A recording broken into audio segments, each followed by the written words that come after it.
In this video we are going to discuss about law of independent assortment. इसके पहले हम लोगों ने law of dominance and law of segregation को discuss किया है। इस लॉ को समझने के लिए हमको डाई हाइब्रिड क्रॉस का एक एग्जांपल लेना पड़ेगा। डाई हाइब्रिड क्रॉस क्या होता है? जिसमें एक साथ दो कॉन्ट्रास्टिंग कैरेक्टर्स की क्रॉस कराई जा रहा है। तो इस केस में हम एक एग्जांपल लेकर के चलते हैं कि सीड का शेप और सीड का कलर। तो हम जानते हैं कि राउंड और रिंकल दो सीड के शेप लिए गए थे मेंडल्स के एक्सपेरिमेंट में, और जो सीड का कलर था वो येलो और ग्रीन लिया गया था। तो राउंड और रिंकल में राउंड हमारा डोमिनेंट था और येलो एंड ग्रीन में हमारा येलो जो कलर था वो डोमिनेंट था। तो यहाँ हम इस एग्जांपल को लेकर के इस चीज़ को समझते हैं, देन आफ्टर हम डेफिनेशन को समझेंगे, ठीक है? क्योंकि डेफिनेशन थोड़ी सी ट्रिकी हो जाती है समझना पहले। अब देखो, हम जानते हैं कि कैपिटल आर कैपिटल वाई, ठीक है? ये एक हमारा डाईहाइब्रिड क्रॉस में हमने इसको पेरेंट बना लिया। तो यहाँ पे अगर आप देखोगे तो राउंड हमारा एक हो गया, करेक्टर हो गया, ठीक है? एक हमारा पेयर ऑफ एलील हो गया जो रिस्पॉन्सिबल है राउंड के लिए, और यहाँ पे येलो। तो ये एलील्स हम जानते ही हैं कि पेयर में होते हैं, तो आर आर वाई वाई, ठीक है? डाईहाइब्रिड क्रॉस है ही है। सेम इसका कॉन्ट्रास्टिंग हमने इसको क्रॉस कराना है, small R which is wrinkled and small Y which is green, ठीक है?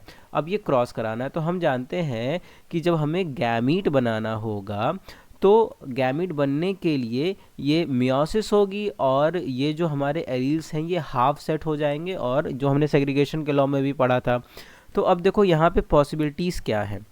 देखो ये आर आर वाई वाई है, देखो यहाँ पे मैंने बनाया है आर आर वाई वाई। देखो होता क्या है कि ये जो पेयर ऑफ आपका एलील्स हैं और ये जो दूसरा पेयर ऑफ एलील है, ये एक दूसरे से इंडिपेंडेंट असॉर्ट होते हैं। मतलब ये आपके जो जब गैमीट बनना होगा तो ये एक दूसरे से इंडिपेंडेंट सेपरेट होकर के इंडिपेंडेंटली ये असॉर्ट हो जाएंगे। इसका कहने का मतलब क्या है कि देखो ये वाला जो R है, देखो पॉसिबल केस क्या है कि ये इस वाले Y से भी जा कर के फ्यूज़ हो करके एक ये गैमेट बना सकता है RY, ठीक है? और ये वाला R जो है ये दूसरे वाले Y से भी फ्यूज़ करके ये बना सकता है RY। और सेम हम अगली बात करें तो हमारा जो सेकंड R है ये भी फ्यूज़ होकर के RY बना सकता है, और ये वाला फ्यूज़ होकर के ये RY भी बना सकता है। कहने का सेंस क्या है कि F1 जनरेशन बनाने के लिए जो गैमीट हम बना रहे हैं P1 जनरेशन के, यहाँ पे RY बनेंगे। 4 केस अगर बन रहे हैं तो यही चारों केस RY बन रहे हैं।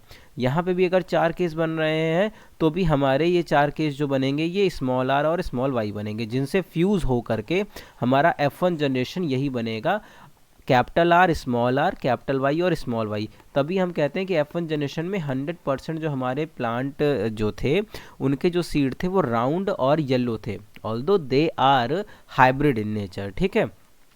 अब देखो हमारा जो अगला है, जो हम इसी को F1 जनरेशन को आगे समझते हैं फर्दर क्रॉस करा करके, तो चीज़ें ज़्यादा बेहतर क्लियर हो जाएंगी। अब देखो हमें पता है कि F1 जनरेशन में हमारा जो बना था वो R, small r, capital Y और स्मॉल वाई है। तो बच्चों बस एक बार में यहाँ बात समझिए कि ये जो एक पेयर है और ये दूसरा पेयर है, बोलो ठीक है? ये वाला आर गैमीट बनाने के लिए, ध्यान सुनिए, ये वाला आर गैमीट बनाने के लिए इस वाले वाई से पॉसिबल केस है कि वो यहाँ पे फ्यूज़ होकर के आर वाई बना ले, ठीक है? और ये वाला जो आर है, पॉसिबिलिटी ये भी तो है कि इस वाले स्मॉल वाई से फ्यूज़ होकर के ये बना ले, ठीक है? और कोई तीसरा केस बन नहीं रहा। और सेम चीज़ ये है कि ये वाला स्मॉल आर इस वाले वाई से फ्यूज़ करके स्मॉल आर और कैपिटल वाई बना ले, और ये वाला स्मॉल आर लास्ट वाले स्मॉल वाई से फ्यूज़ होकर के आर वाई बना ले। तो ये 4 तरीके के जो गैमीट बन पा रहे हैं बच्चों, वो इसी वजह से बन पा रहे हैं क्योंकि ये जो हमारा दो पेयर में जो हमारे एलील्स हैं ये इंडिपेंडेंट हो रहे हैं। मतलब ये आपस में जुड़े हुए से नहीं है, ये इंडिपेंडेंट हो करके ये इससे फ्यूज़ हो गया, ठीक है?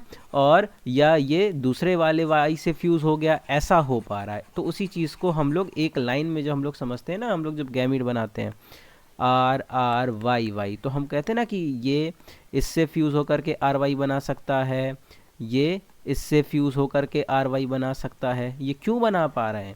क्योंकि ये इंडिपेंडेंट असॉर्ट हो रहे हैं। अब जरा डेफिनेशन को पढ़ते हैं, वापस से चीज़ें क्लियर हो जाएंगी।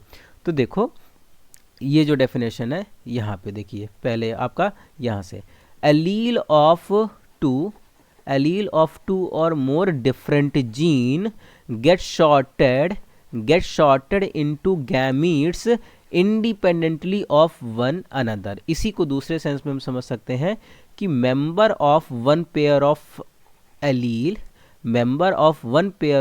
जैसे यहाँ पे आर है, member of one pair of alleles separated independently of member of another pair of factor of allele। तो another factor जैसे ये हो गया, ठीक है। तो ये वाला R इससे इंडिपेंडेंट है, ये इससे इंडिपेंडेंट है, तभी हमें डिफरेंट केसेस देखने को मिलते हैं। तो इन शॉर्ट लास्ट में दोबारा समझते हैं कि हमें डिफरेंट तरीके के कॉम्बिनेशंस देखने को मिल रहे हैं गैमीट बनने में। ऐसा क्यों हो पा रहा है? क्योंकि हमारे जो एलील्स हैं वो इंडिपेंडेंटली सेपरेट होकर के हमारे गैमीट को फॉर्म कर रहे हैं, और इस चीज़ को समझाने के लिए हमने डाईहाइब्रिड क्रॉस को लिया हुआ है, ठीक है। और इसी वजह से अगर आप आगे देखोगे तो F2 जनरेशन में हमको नए नए कैरेक्टर भी देखने को मिले थे। अगर आपको याद हो कि हमने राउंड येलो और रिंकल ग्रीन के बीच में जब क्रॉस कराया था तो हमको F2 जनरेशन में दो नए कैरेक्टर देखने को मिले थे। एक क्या था कि राउंड के साथ हम लोगों को ग्रीन भी देखने को मिला था, और एक हमको रिंकल्ड के साथ हम लोगों को क्या देखने को मिला था, रिंकल के साथ हमको येलो भी देखने को मिला था, ठीक है। तो यही है हमारा law of independent assortment. Hope आपको चीज़ें समझ में आ गई होंगी। नहीं आया होगा तो एक बार दोबारा से इसको देखना, वापस से चीज़ें क्लियर हो जाएंगी, और कुछ अगर डाउट्स रहते हैं तो मुझे बताना।